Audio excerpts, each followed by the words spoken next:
하나님 앞에 나온 여러분들을 주님의 이름으로 축원드립니다. 오늘 저는 나의 교회, 나인 교회라는 제목으로 함께 우리 마태복음 16장에 있는 말씀을 본문으로 해서 함께 말씀을 좀 나누겠습니다. 성경 마태복음 16장 13절로 18절에 있는 말씀을 다 함께 우리 읽어보도록 하겠습니다. 성경 본문 마태복음 16장 13절로 18절에 있는 말씀입니다. 함께 읽겠습니다. 시작. 예수께서 빌립보 가이사랴 지방에 이르러 제자들에게 물어 이르시되 사람들이 인자를 누구라 하느냐?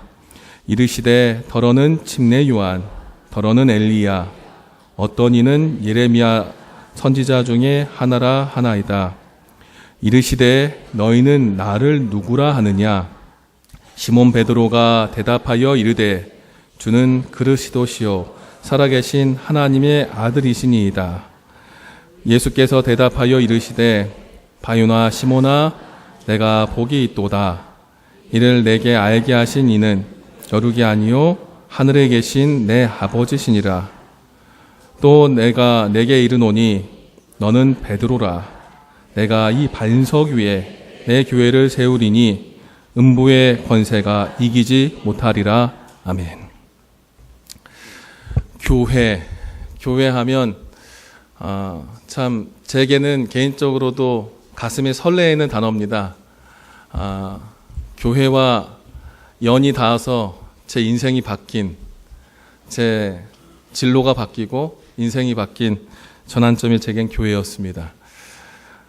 1년 전이었습니다. 작년 1월, 2015년 1월에 저도 개인적으로 인사이동을 요청한 상태에서 걱정 반, 설레임 반 기다리고 있었습니다.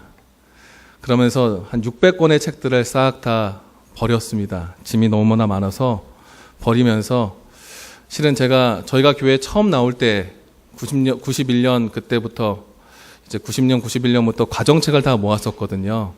근데 그걸 여러 번 이사를 다니면서 창고에만 놓고 집사람한테는 버리지 않는다고 핀잔 들어서 모든 책들을 다 잘라서 스캔을 했습니다. 그래서 제가 한 600권 정도의 책들을 한 달 정도 스캔해서 파일로 변환하는 작업들을 하다가 우연찮게 이걸 발견했습니다. 흐릿하죠. 제가 원본 사진들이 지워졌더라고요. 그래서 페이스북에 제가 올린 걸 넣었는데요. 옛날 제가 교회 처음 나갈 때 주보였습니다. 열어봤고요. 그때 이랬구나. 그때 생각이 되게 새롭게 좀 느껴졌습니다. 왜냐하면 저는 다시 일선교회로 목회를 나가겠다라는 설레임 속에 기도하면서 준비하고 있었습니다. 그래서 그때 좀 생각해 봤어요. 제가 어느 교회에 거쳐왔을까? 내가 어떻게 또 목회를 다시 시작해야 될까 생각하면서 한번 좀 어디 갔는지 생각해 봤어요. 이 사진 보이시나요? 제가 처음 침례 받은 교회, 대전에 있는 서북교회, 지금 탐방동 교회인데요. 이곳에서 중학교 때 교회를 처음 나오면서 공부하고 침례를 받았습니다. 그리고서 한 10년 정도 다닌 경북 김천의 김천교회. 그리고 이제 목회 나오기 전에 학생전사 실습을 하면서 서중환의 화곡동 교회. 여기는 실은 지금 강석교회로 바뀌었는데 여기서 저희 집사람을 만나서 청년을 데리고 제가 영동교회에서 학생전도사와 임시 목회를 하면서 이곳에서 결혼을 했습니다. 제가 다녔던 교회들이에요. 섬겼던 교회와 다녔던 교회. 그리고 이곳에서 결혼 후에 목회 채용이 돼서 원주중앙교회, 영월교회, 그리고 본북교회. 지금은 볼 수 없죠? 저 그림을요? 예, 저에게 여러 장의 사진들이 있습니다. 해체하기 전에 사진들. 마지막 제가 저기에서 살았던 마지막 사람입니다. 그리고 새 건물을 짓고 다시 동성학교 교회에서 5년 동안 있다가 이제 봤는데요. 가슴이 좀 아팠습니다. 이 교회 중에 내 교회는 어디 있을까? 내 교회는 어디 있을까? 여러분은 행복하신 겁니다. 여러분들의 교회는 어디죠? 교문리 교회입니다. 내 교회는 어디 있을까? 지금 제가 서 있는 이곳, 이것이 나의 교회로 있는 교문리 교회입니다. 26년 동안 9개 교회를 다녔습니다.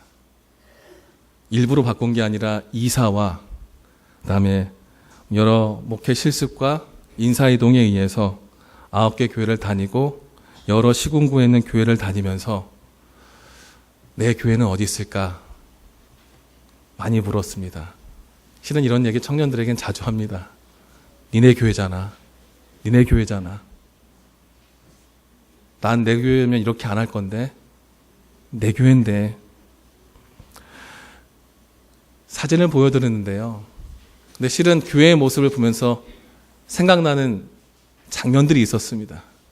그것은 건물이 아니었습니다. 나의 교회 15년 전 모습입니다. 학생들과 패스파인더 활동하면서 강원도에서 제일 먼저 발대식을 하면서 조직했던 활동들, 담임을 마치고 10년 전에 다시 본복교회 오기 전에 교인들과 찍었던 마지막 사진, 100년 넘은 교회를 100주년 성전 건축을 위해서 이제 마지막 예배 드리고 제가 섬기는 청년들과 함께 찍었던 사진,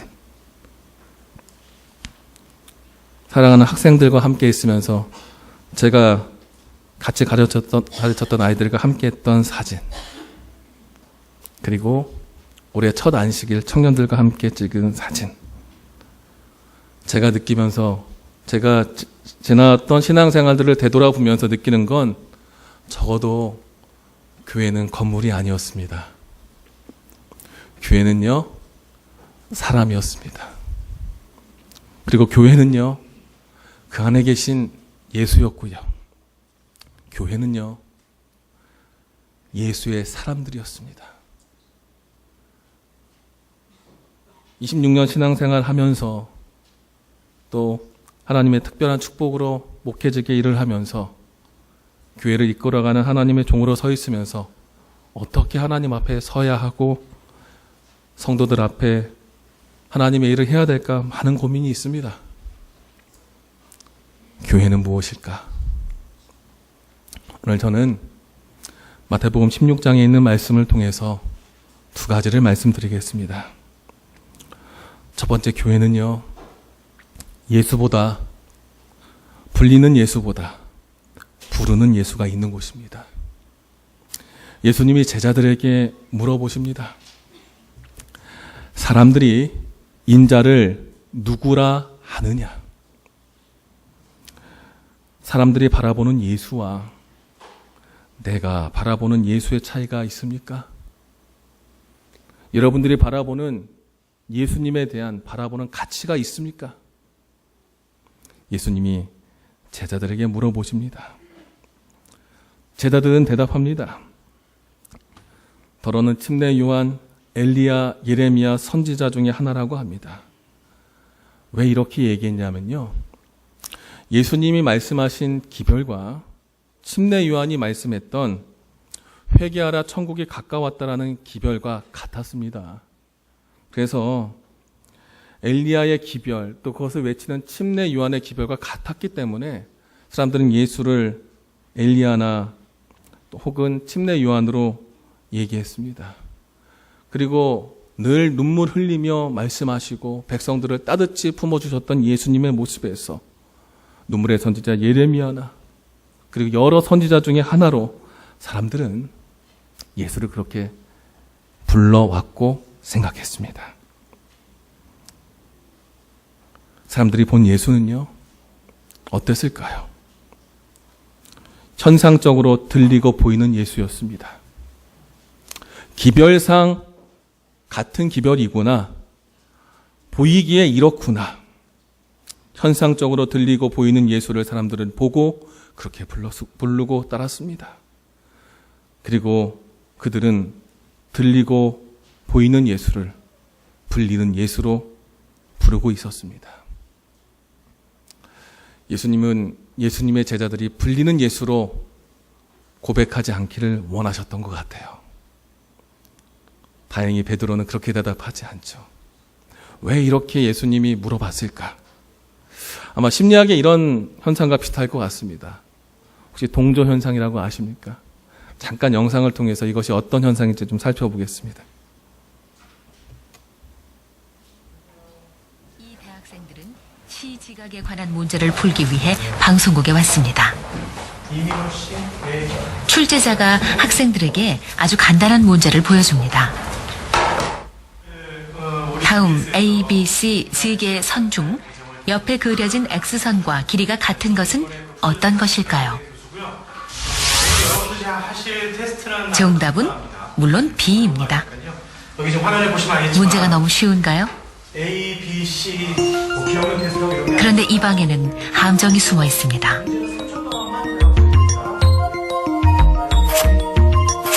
마지막 의자에 앉은 한 명을 뺀 나머지 6명은 실험을 도와주러 온 연기자들.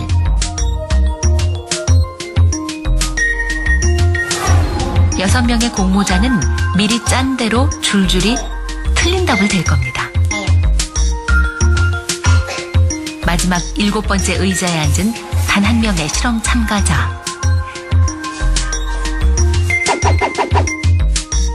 그들은 과연 소신껏 정답을 말할 수 있을까요?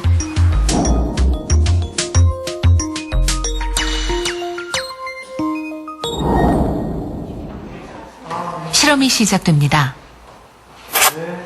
방에 들어온 동환 씨는 아무것도 모른 채 출제자가 시키는 대로 마지막 7번째 의자에 앉습니다. 네, 반갑습니다. 자, 여기 A, B, C 세 선이 있고요. X선이 있죠? X선하고 똑같다고 생각되는 것을 저한테 말씀해 주시면 되는 거예요. 네, 간단하죠? 네, 이건 뭐 너무 쉬운가요? 피식 웃는군요. 그런데 네, 정답은 A입니다. A, 다음, 정답은 A입니다. 다음, 정답은 A. 이런 정답이 A라뇨? 혹시 잘못 본 건 아닐까요? 정말 이상합니다. 정답은 A입니다. 정답은 A입니다. 이제 마지막 동환 씨가 답할 차례. 정답은 B입니다. 다행히 첫 번째는 제대로 답했군요. 갑자기 다음 문제를 뚫어져라 쳐다보는 동환 씨. 네, 한번 보시죠. 정답은 B입니다. B, 예. 다음, 정답은 B입니다. B, 이번에도 틀린 답을 말하는 사람들. 이상한지 자꾸 동환 씨가 옆 사람들을 흘깃 쳐다봅니다.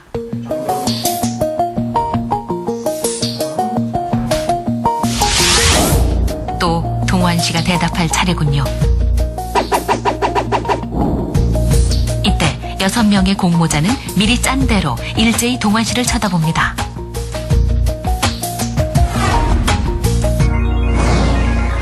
과연 동환 씨는 이 압박을 이겨내고 정답을 말할 수 있을까요? 정답은 B입니다. 정답은 B입니다. B. 틀렸습니다. 네, 다음 문제. 동환 씨는 정답이 C라는 것을 알고 있었습니다. 하지만 주변에 휩쓸려 6명과 똑같이 대답하고 맙니다. 보기엔 재밌는데요. 이런 심리학 실험들이 좀 있었습니다. 이런 현상을 집단 안에서의 동조 현상이라고 합니다.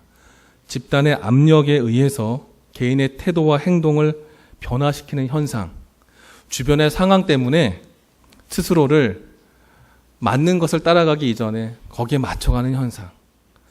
나의 예수님의 하나님임에도 불구하고 사람들은 뭐라고 했죠? 침례 요한, 엘리야, 예레미야 선지자라고 얘기했습니다. 그리고 예수는 분명히 어떻게 물어봤냐면 인자를 무엇이라 하느냐 얘기했어요. 인자라는 것은 사람의 아들이란 뜻이고요. 예수님이 자신의 모습, 인간적으로 보는 내 모습 너희들 어떻게 보느냐라고 물어봤을 때 사람들이 어떻게 얘기하는지에 대한 대답으로 사람들이 얘기했습니다. 네, 제자 중에 한 사람이 있었습니다. 그 한 사람이 누구예요? 베드로예요. 베드로가 뭐라고 합니까? 그리스도시요 살아계신 하나님의 아들입니다. 인자로 본 게 아니라 하나님으로 봤습니다. 예수님이 인자인 내 모습을 어떻게 보느냐 했을 때 베드로는 그 마음의 중심에 남들이 얘기했던 대로 얘기한 것이 아니라 내가 바라본 하나님, 나의 하나님으로 예수를 바라보고 대답한 것입니다. 그는 불리는 예수로 예수를 바라본 것이 아니고 사람들이 평가한 예수로 예수를 바라본 것이 아니라 내 마음의 중심에 말씀하시는 하나님의 성령의 음성에 순종함으로 그 예수를 나의 하나님으로 얘기한 것입니다. 베드로의 그 모습은 내가 바라본 예수, 내가 부르는 예수, 나에게만 경험된 예수, 그 예수님을 만났을 때 하는 고백입니다. 그리스도는 메시아라는 뜻입니다. 우리가 기다린 그분을 당신임을 믿습니다.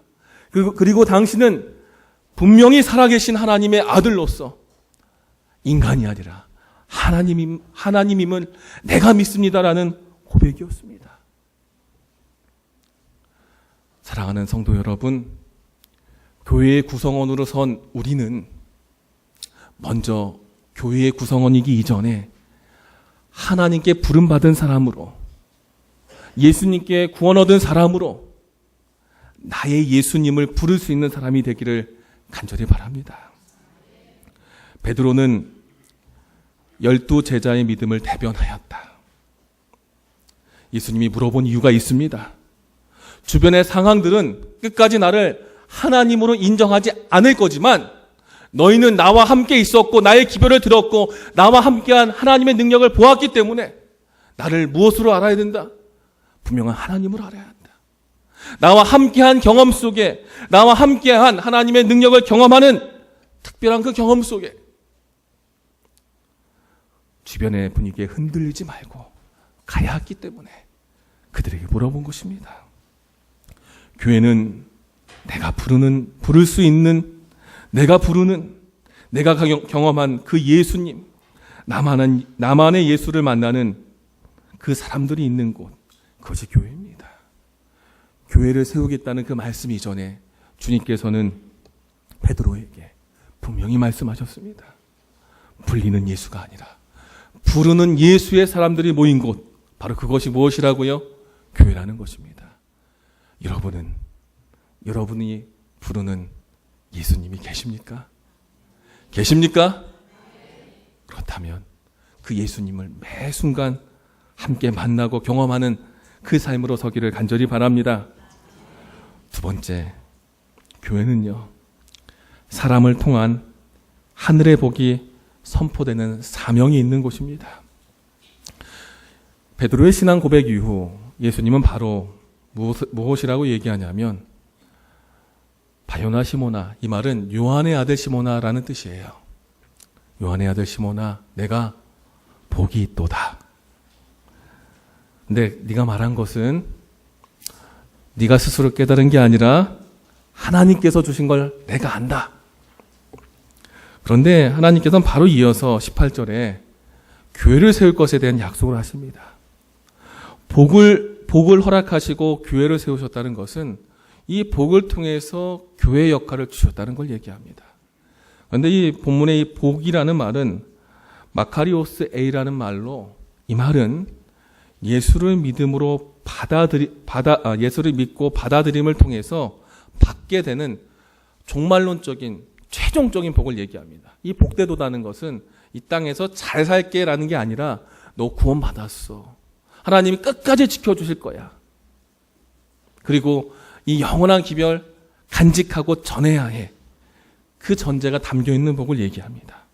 그리고 예수님은 그 복을 이 베드로에게 축복해 주신 다음에 베드로에게 뭐라고 해요? 반석 위에 내 교회를 세우겠다고 하십니다. 반석이라는 페트라라는 그 원어와 베드로가 갖고 있는 페트로스라는 말이 비슷합니다. 반석 위에 내 교회를 세우겠다고 베드로에게 얘기하신 예수님의 말은 그 당시의 언어 유희입니다. 비슷한 말로 말을 맞춰서 베드로에게 의미를 전달한 거예요. 너의 의미가 이런 의미 있지? 그러니까 너 교회를 세울 거야. 근데 이 반석은 실제로 누구를 상징해요? 예수님을 상징합니다. 그러니까 너는 내 위에 교회를 세울 건데 너를 통해서 베드로 너를 통해서 분명히 교회가 시작될 것이다. 이렇게 얘기하는 겁니다. 그래서 베드로를 통해서 교회가 시작되도록 역사를 열겠다는 하나님의 약속이 담겨 있고요. 어떤 베드로였냐? 예수를 만난 베드로를 통해서 교회가 시작될 것을 이야기합니다. 우리가 나오는 이 교회는요, 여기서부터 시작됐습니다. 베드로부터 시작했습니다. 근데 어떤 베드로요? 나만의 예수를 만난 베드로. 남들이 선지자 중에 하나로 예수를 이야기할 때, 훌륭한 사람 중에 하나라고 얘기할 때, 저분은 하나님이다라고 얘기할 만큼 영적 고백과 하나님을 경험한 한 사람으로부터 시작한 그곳이 바로 교회였습니다. 예수를 만난 베드로를 통해서 주님은 이제 세상에 복음을 전하는 교회를 시작하십니다. 베드로에게 허락한 복은 혼자 갖고 있는 복이 아니었습니다. 그 복은 누구에게나 나눌 복이었습니다. 바로 교회는 예수 만난 사람이 기초가 되어 시작된 그곳, 그것이 교회였고, 그 복을 나눌 수 있도록 베드로에게 사명을 주신 그곳이 바로 교회였습니다. 그러면서 예수님께서 베드로에게 내게 뭘 줄 것이다? 천국 열쇠를 주겠다. 내가 땅에서도 매이면 하늘에서도 맬 것이고, 땅에서도 풀면 하늘에서도 풀게 하겠다 했어요. 이 천국 열쇠가 무엇이냐면 시대의 소망에는 그리스도의 말씀으로 이야기합니다. 이 말씀은 성경 말씀을 포함한 예수의 말씀을 이야기합니다. 또 예수의 말씀은 성경에 나타난 구속 사업을 이루는 하나님의 뜻과 함께 있었기 때문에 그리스도의 말씀, 성경의 말씀, 이것이 바로 천국 열쇠였고, 이 말씀이 이제 누구에게 경험되어야 돼요? 베드로에게 경험되는 그 삶이 경험돼서 풀어지는 삶이 되어야지 그 천국 열쇠로 하늘까지 이어지게 하겠다는 것입니다. 결국 이것은 베드로 한 명의 메인과 풀림이 아니라 이제 교회 구성원 된 여기 있는 우리도 같은 입장에 있다는 것입니다. 우리가 그리스도의 말씀에 반응해서 변화되고 그리스도의 말씀이 그리스도의 향기가 되어 내 삶을 통해서 예수가 증거되도록 우리의 삶을 준비하는 그 준비가 되어야지 우리가 천국 열쇠를 가지고 천국을 열 수 있다는 것을 주님은 말씀하셨습니다.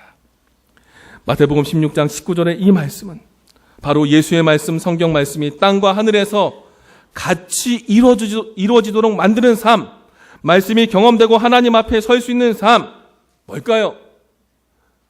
내 삶 속에서 예수를 경험하고 말씀을 경험하고 거듭나는 것을 경험하면서 내가 내 안에 예수를 모신 경험과 내가 하나님의 교회로 거듭나는 경험이 매 순간 이어져야 하는 것을 가르치는 것입니다. 그리고 예수님은 이렇게 얘기합니다.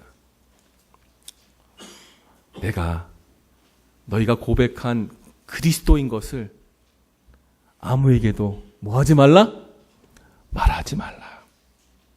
그리고 베드로에게, 제자들에게 이렇게 얘기합니다. 며칠 후에 내가 고난을 받고 죽임을 당하고 3일 만에 살아나서 너희들에게 나타날 거다라고 얘기하면서 십자가의 죽음과 부활을 통한 고난을 예고합니다. 그리고 그들에게 절대 나 하나님인 것 티내지 마. 너희가 알면 됐어. 너희가 내가 하나님인 것처럼 섬기는 삶이면 돼.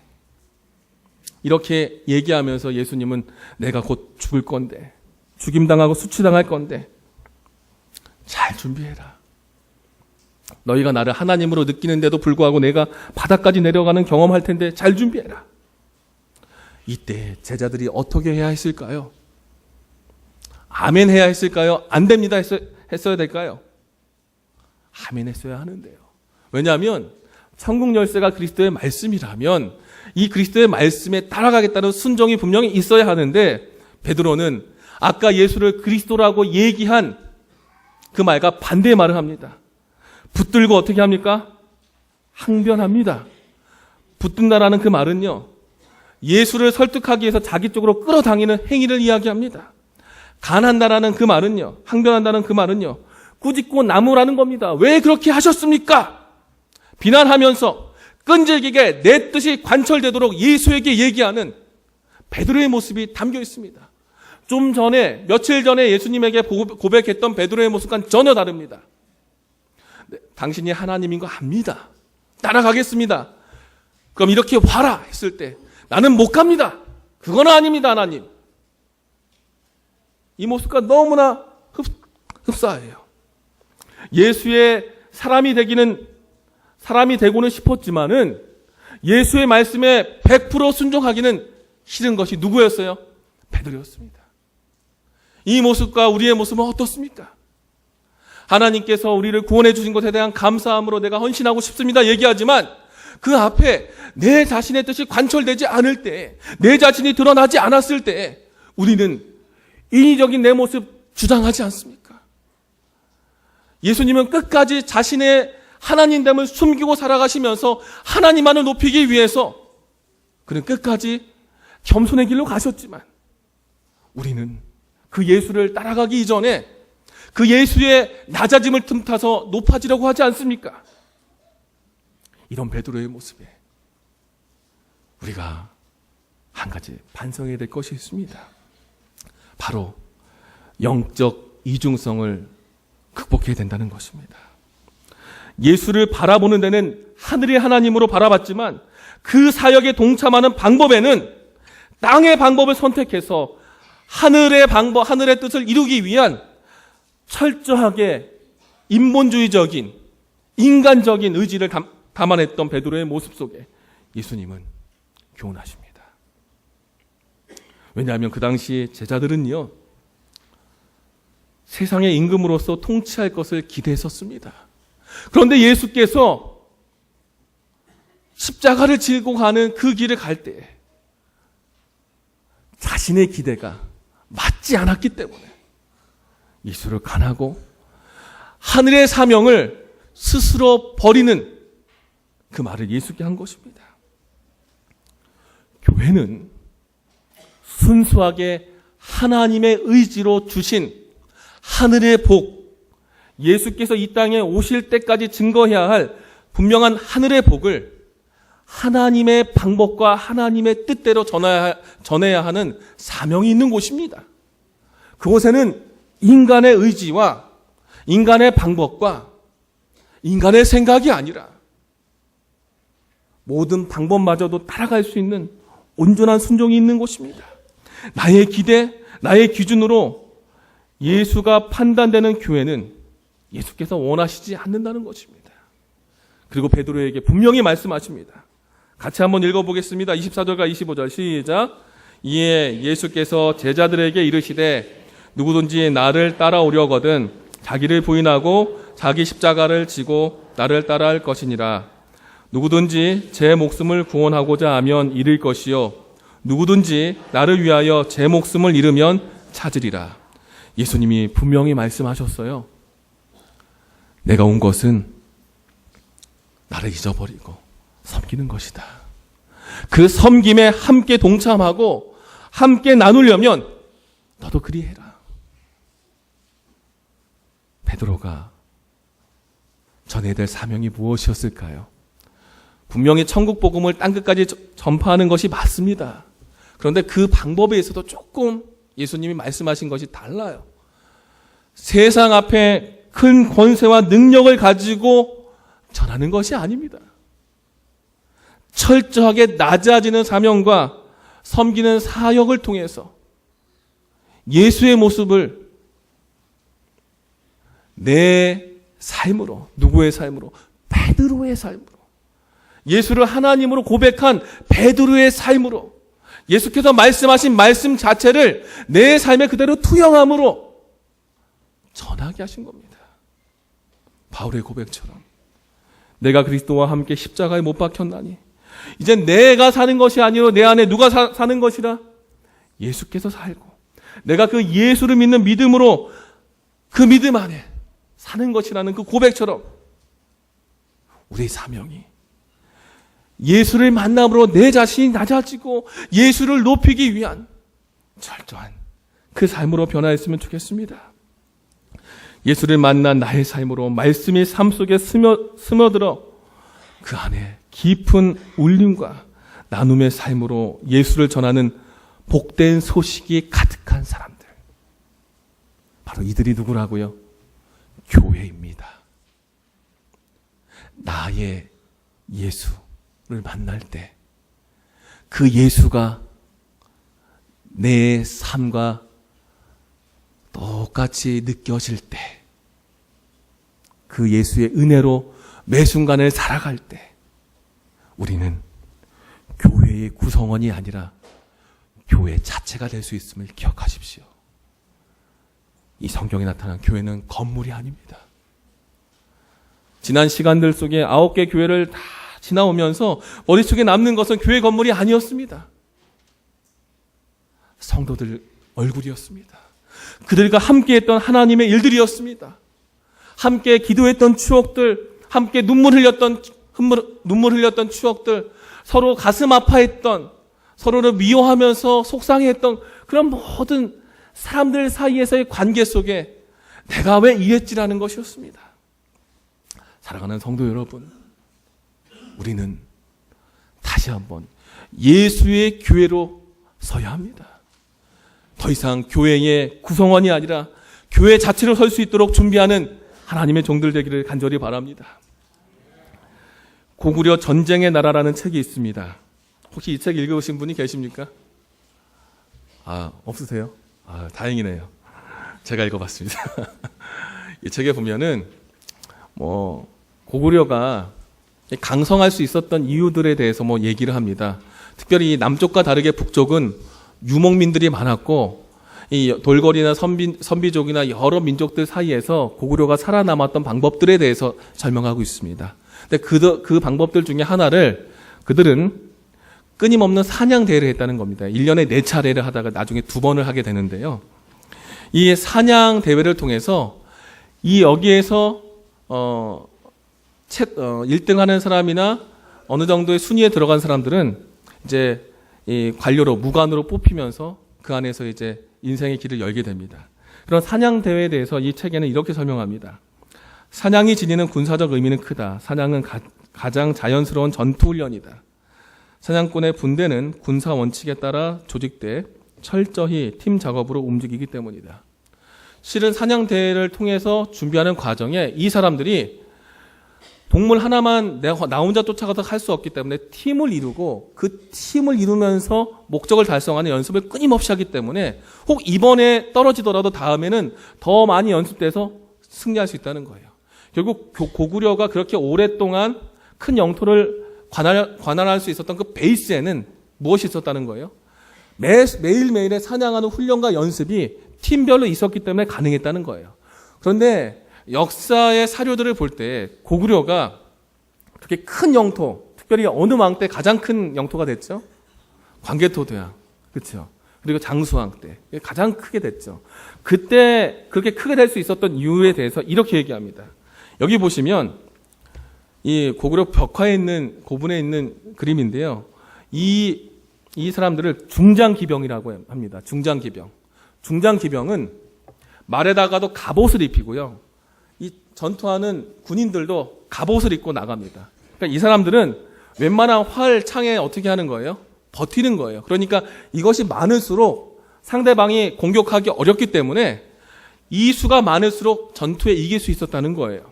그런데 실제 사료에서도 광개토 대왕 때도 이 수가 가장 강했을 때 이 신라나 백제를 다 밀고 남쪽까지도 진출할 수 있었고 북쪽까지도 넓힐 수 있었다라고 나옵니다. 그러면서 그 당시에 이런 경험을 통해서 이 동양에 있었던 여러 나라들이 이 중장지병을 육성하는 데에서 상당히 노력을 합니다. 그래서 중장기병을 통해서 역사적으로 크게 성장했던 나라가 있습니다. 동양의 나라인데 세계를 제패했던 나라. 어느 나라죠? 원나라, 몽고지요. 그래서 몽고는 그렇게 제패하는데 중요한 한 원칙이 있었어요.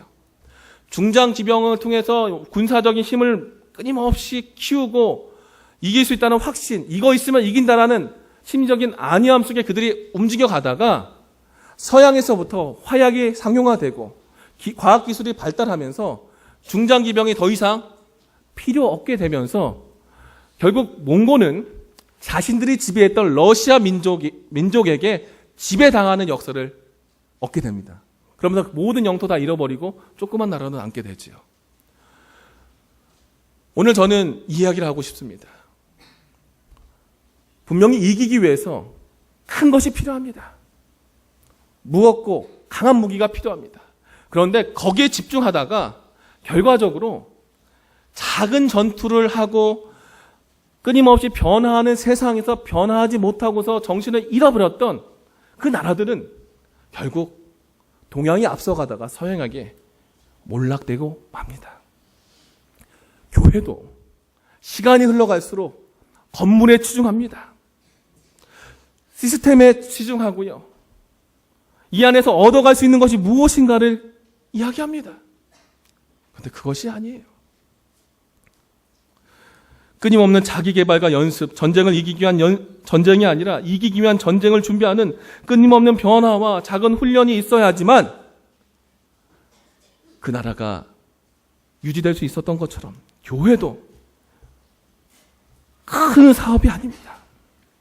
끊임없는 영성 훈련과 영적인 만남, 예수를 만나기 위한 기도와 말씀이 근본이 되어서 세상을 흔드는 사단 앞에 흔들리지 않도록 예수의 사람으로 내가 서고 나의 예수를 만나는 한 사람 한 사람이 교회의 구성원이 아니라 교회로 설 때에 우리는 사단과의 전쟁에서 승리할 수 있고 세상에 다시 오시는 예수님 앞에 준비할 수 있는 사람이 되는 것을 기억하십시오. 건물의 변화와 성장보다 교회 구성원 개개인이 예수의 말씀으로 감동받고 살아계신 예수님을 경험하며 예수를 위해 헌신하는 삶으로 내 자신을 겸손히 드릴 수 있는 개인의 변화를 통한 나눔이 있는 그곳이 바로 교회여야 합니다.